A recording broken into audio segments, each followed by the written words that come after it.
被称之为是它的国菜，什么菜知道吗？中国也有这道菜，空心菜。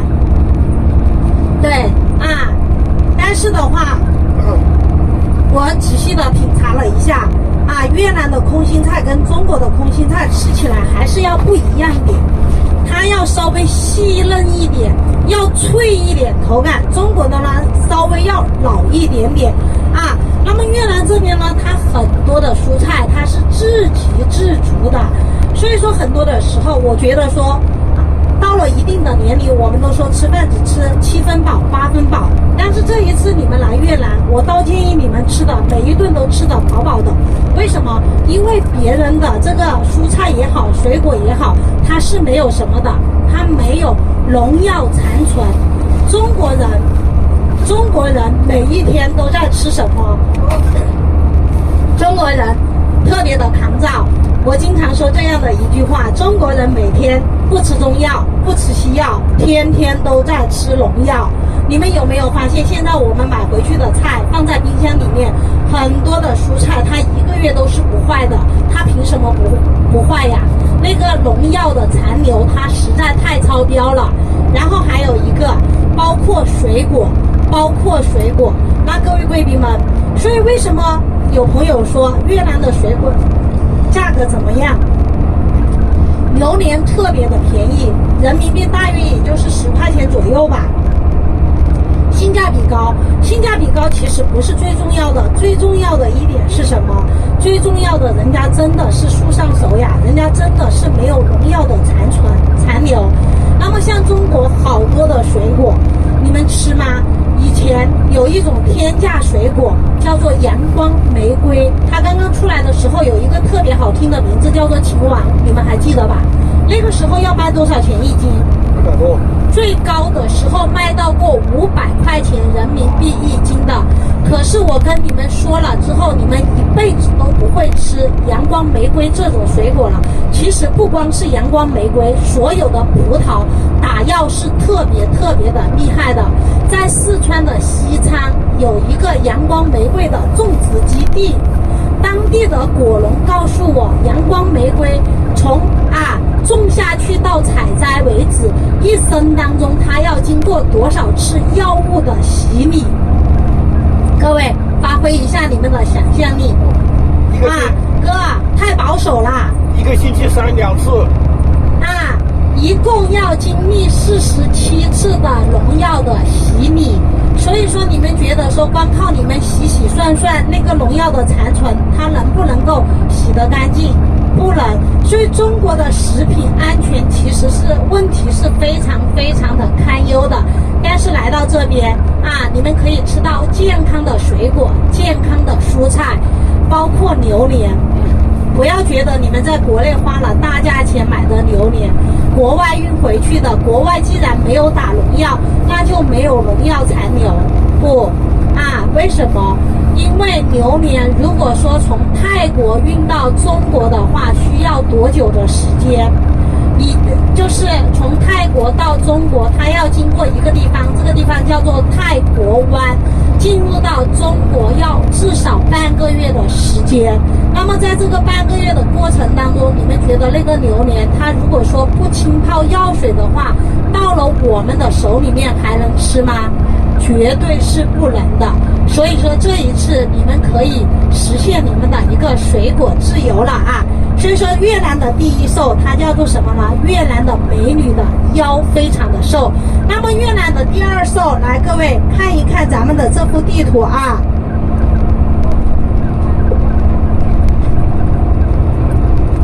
你看这就是越南的地图其实我觉得它跟中国的有一个省份的地形图是非常的相似的，知道是哪个省份吗？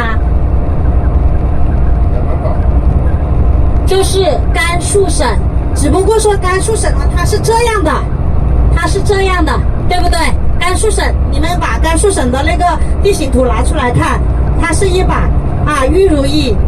这个也是的，只不过呢，一个是南北，一个是东西的问题你们有没有发现它的就是国土面积非常非常的瘦啊。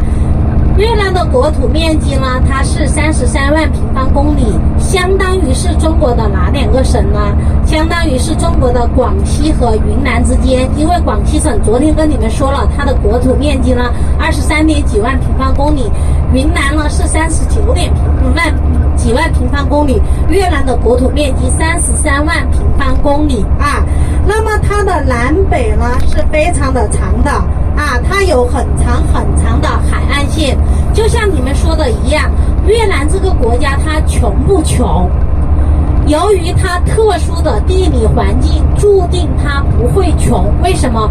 因为它有着3260公里的海岸线，而且它有着可停靠10000吨级别以上的大型的港口，有30多个。那么各位贵宾们，可能有的朋友说它有个港口有什么作用？有什么作用？其实并不是所有的国家它都是有自己的港口的。你东西要出口，你主要依靠的是什么？走的是哪一个路？走的是海运，对不对？那你像它的邻国，因为这张地图呢是阿强呢他今天给我买的，那个不是我之前用的那张地图，之前那张地图有东南亚的几个国家，像它的邻国就是老挝。你们有没有去过老挝的朋友？去过老挝？老挝有没有海？老挝穷不穷？非常非常的穷。老挝为什么很穷？一个国家它富不富有，看它有没有资源。老挝有着非常丰富的资源，可是它还是很穷。包括很多年以来，它一直都是紧紧的依附于越南，抱着越南的那个大腿。别忘了，等会儿还要用。为什么？因为越南有海岸线呀，它需要出口任何东西的时候，它要去找越南大哥，你帮我运点东西出去吧，走你们家港口过一过啊。如果说找到它要运东西出去，各位，如果说合法的东西，那么你就要给什么呢？给过路费。如果说不合法的东西，那么它就会去对你进行干什么呢？进行一种罚没。那这里其实越南的国情跟中国的国情也不太一样。那么中国的海关一般遇到了就是罚没，就是一些就是海关不允许你进入国内的东西，他会进行什么？他会给你销毁。但是越南它不一样，它罚没的东西通通都积攒在它的国库里面，变成自己财富的一部分啊。老挝这个国家刚才跟大家讨论了，有朋友说他去过，他说有点穷。我说你说的太委婉了，他不是有一点点穷，他是太穷了。有一年公司里面派我去老挝，说实话父母是肯定是不同意的。但是呢公司里面一直说燕子你过去吧。其实你们有没有发现，我今年41岁，我在导游里面真的算得上是资历比较老的了。40多岁的人很少还在干导游的，干导游的都是吃的是青春饭。但是我还一直坚守在这个岗位上面。公司的领导说你把弟弟妹妹带一下吧，你先过去看一下。那没有办法，我只有过去。那过去的头天晚上，老挝的首都是哪里？是万象。飞机是半夜落地在万象的2点钟的时候，公司里面派了一个男同事来接我。那个同事我是没有看见过的。那么当时呢，整个的万象机场，驶出万象机场之后，路边连灯都是没有了的，连灯都没有了。然后呢，很多的路是什么路？都是泥巴路。又没有灯，车子越开越远，越走越颠簸。我一个人呀，所以说我当时特别的害怕。我把那个手机偷偷的摸出来，然后对着我的同事偷偷的拍照，拍了之后发回国，发给我的父母，发给我的好朋友。就是这个人，我是跟着他走的。如果说明天你们要是联系不上我了，你们一定要去报警。那个情景真的毫不夸张的跟你们说，就是有这么的恐怖，完全没有灯然后的话走的路全是烂泥巴路。但是现如今老挝稍微要好一点了。为什么？老挝自从有了中老铁路之后，确实给它的经济带来了翻天覆地的一种变化。因为很多以前它必须要走取道于越南这边交取高昂的这个过路费的东西，它可以直接干什么了？运出它的国家去进行一个资源的交换，去进行资源的一个交换啊，经济的一个发展。所以说特别的穷。我还记得还有一次也是很有意思的，公司给我们租的房啊，其实是挺好的一个房，在当地来说是挺好的一个房。有一天晚上回家去，老挝到处都是没有路灯的呀。然后回家去的路上，老挝有一样动物是非常非常多的，你们知道是啥吗？狗，好多好多的野狗。然后我在前面走着，后面忽然来了7、8条野狗，一直跟着我走，一直跟着我走。你们知不知道当时心里面是什么样的一种状态？旁边是一条臭水沟，我心里面想，我要不要跳啊？那我不行呀，我要是跳下去，他们肯定也要跳。但是老挝的狗是很佛系的，只要你不朝它吼，只要你不去凶它，它走到你的跟前来，我心里面想死就死吧，好恐怖。闻了一圈之后，它就走开了。所以说在老挝这个国家，其实你们没有去过，它穷是有它确确实实很穷。但是现如今没有去过的朋友，尤其是广东的朋友，我特别强烈的建议你们一定要去走一遭，一定要去看一看。为什么？知道为什么吗？广东人特别的好吃呀，广东人号称的是天上飞的地上走的啊，河里游的都敢吃，除了人肉他不敢吃之外，没有什么他是不敢吃的。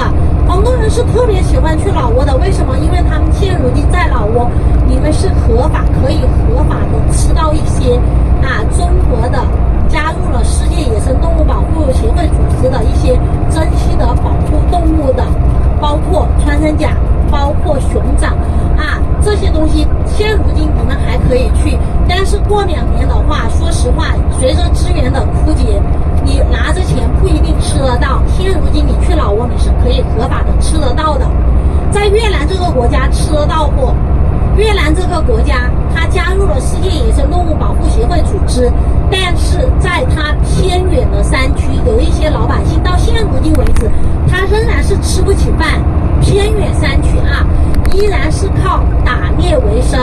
如果说有一天你们再次来到越南，然后进行一种自驾游的话走到了偏远山区，有人活生生的提着一个穿山甲问你要吗？多少钱给你？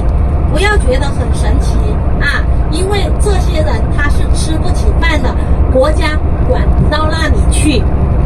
好，那么我们说回来所以说呢，它因为有着很多的天然的港口，注定它这个国家呢，它的经济是干什么呢？它是不会穷的。那么它除了有就是我们的这个就是海洋流域之外，在越南呢，它其实是以发展农业为主的。它有2个非常重要的三角洲，一个叫做红河三角洲，第二个叫做湄公河三角洲，2条非常重要的河养育了整个的越南。那这里问题来了，红河起源于哪里知道吗？对，非常厉害。那么湄公河它起源于哪里？这个就没对了湄公河它仍然是中国的，只不过在中国呢，它叫做南昌江。中国有3条大江大河，一条长江，一条黄河，还有一条叫做南昌江。这3条大江大河它都起源一个地方，就是中国的青藏高原。这里有着我们中国著名的三江源自然保护基地。那么这2条大河呢，是贯穿了整个的越南，孕育了整个越南的农业的一种发展。那么红河三角洲位于哪里呢？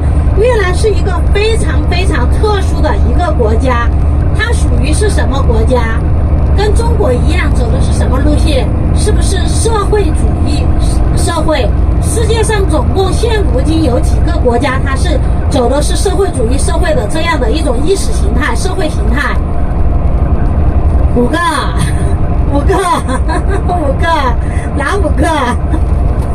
朝鲜、中国、越南、老挝，还有一个古巴啊。所以说有5个国家它走的是社会主义意识形态的，但是中国只有社会主义吗？中国是不是一国两制？